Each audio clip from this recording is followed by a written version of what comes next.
Hemen salam.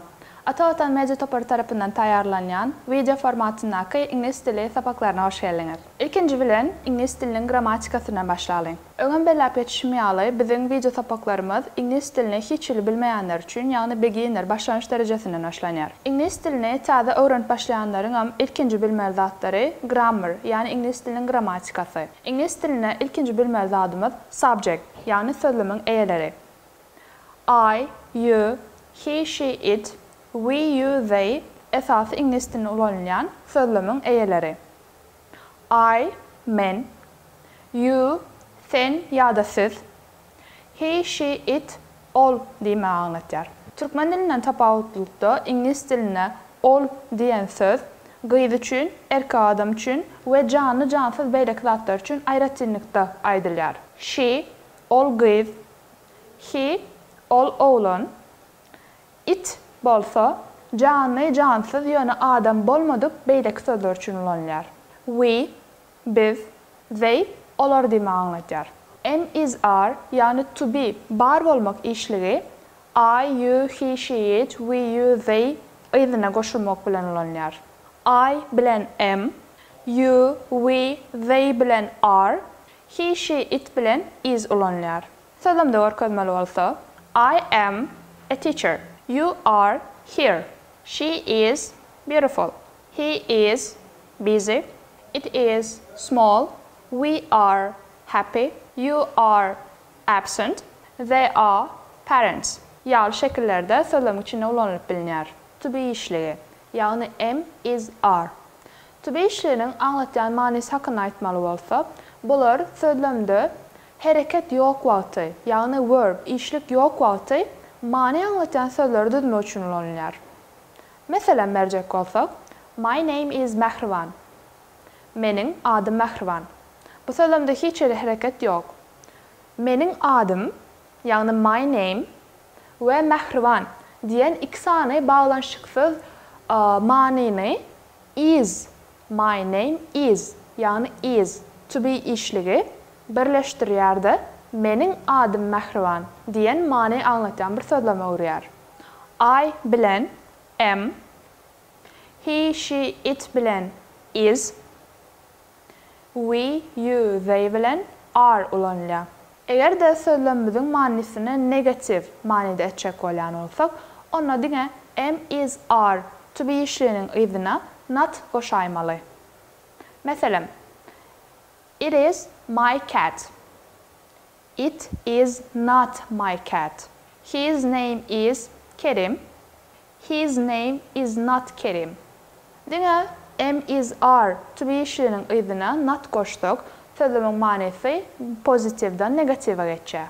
Edil şolar ýaly, sonra sözlemi düzmegim diýsen aňsat, diňe am, is, are to be işligini subjectiň, ýagny sözlemiň eýesiniň öňüne geçiräýmeli.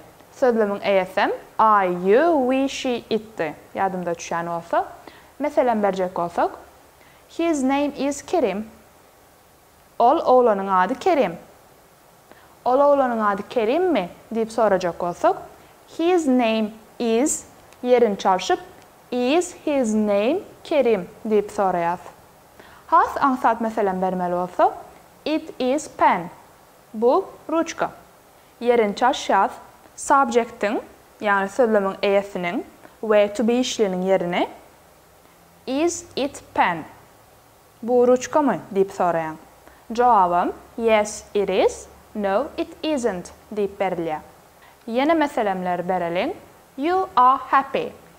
Sora wejek bolsak, are you happy diýip soralýar. Jogabym sen diýip soraýanymyz üçin jogaby men diýip berers. Yes I am, no I am not şekline berilýär. İngiliz diline başlanýyş derejesinde ýene bir bilmeli möhüm zatlaryň biri a, n. Köplenç İngiliz diline bir zat okanyňyzda, diňlänýäňizde gawatdelýänsiňiz, n ulanýan ýerlerine ýekece diýen manyny aňlatýar. Meselem, there is a cat. Bir pişik bar. Türkmen diline terjime edilenine bir diýip terjime edilýär. Mundan başga da ýene a-nyň ulanýan ýerleri, meselem, birine bir zat gürrüň berýäňiz. Enta karşydaky adam gürrüň berýän zadyňyzy bilen ok. Başta gurrun berip başlanığızda hekayany birinci gezek bir zat hakkında aydıp geçeningizde en ulanýaňyz. Edil şo zady ikinci, üçüncü, ondan soňky gezek gaýtalap garşydaky adama aýdanyňyzda ze ulanýar. Ýagny bu diýmek bolýar, en birinci bilene birlik sany aňlatmak üçin ulanýar. İkinci ulanýan ýeri bolsa, garşydaky adama näwelli bolan zatlar hakynda gurrun bereningizde. Ýani kaý düşünmýärli, egerde birine bir zat gurrun berip oturan bolsaňyz, garşydaky adam eýýam gurrun berilýän zady bilýän bolsa, ze ulanyp başlaýar. Birligi aňlatýar diýdik. En köplük aňlatmak üçin ingliz diline iki sany ýol bar. Biri regular şekilde ýasap bilýär, s goşulmasyny goşmak bilen. Meselem, pen, pens, day, days. Ýa-da irregular sözler bar. Ýani bu näme diýmek? Sözüň ýylyna şo sözü köplük etjek bolanmada s goşulmasyny goşup bilemdik. Onun yerine söz bütünlüğün ütgayar. Meselem, child, children, person, people. Bular ýaly sözleri ingliz diline diňe ýat tutup öwrenip bolýar. Bir ýat tutanyňyzdan soň galan sözüň hemmesine s ýa-da yerine göre es goşulmasyny goşdyňyz köplük manyny aňlatýar. Bundan başga da en'in iň köp ulanýan ýerleri care, wazipe ýagny işleriň öňünden. Meselem, egerde men talip ýa-da okuwçy bolsam, I am a student diýen. Bu birlige maňladan ýa-da näwelli zat hakynda da däl. Meniň kimdigimi, wezipämiň nämedigini bilirende goýan. Terjimesem şeýle bolýar. Men okuwçy. Ýa-da care wezipe aýdanymyzda. I am a doctor. I am a teacher. Şular ýaly birine näme iş bilen meşgullanýanyňyzy aýdanyňyzda hem en goşulmasy köplenç ulanylýar. İngliz diline başlanyç, ýani beginner derejesinde ýene bir bilmeli möhüm zatlaryň biri this, that, these and those arasyndaky tapawut. This we that birlik zatlar hakynda ulanylýar. Manysy hem bu, şu diýme aňlatýar. Aýdaly biziň garşymyzda ýekece zat bar. Men şo hakynda gurulajak bolýan. Egerde şo gurulajak zatym maňa ýakyn bolsa, this diýip ulanýan.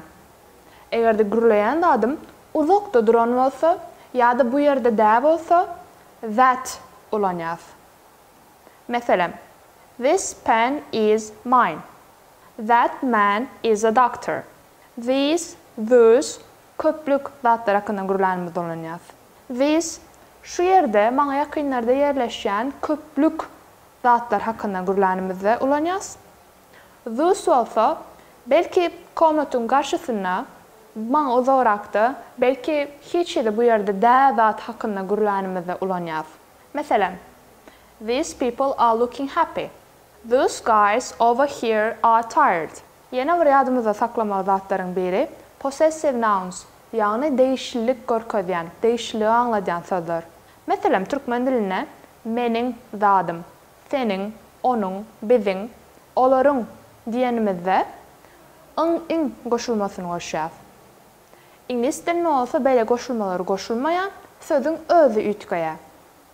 Meselem, I, men, meniň diýmek üçin my diýmeli. My cat.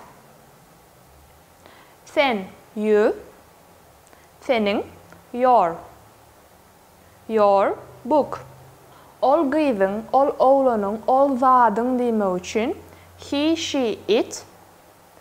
His, her, its bolýar. His name, her surname, its color. Biz, we, biziň, our family. Siz, you, siziň, your job, your company. Olar, they, olaryň, their business, their problems.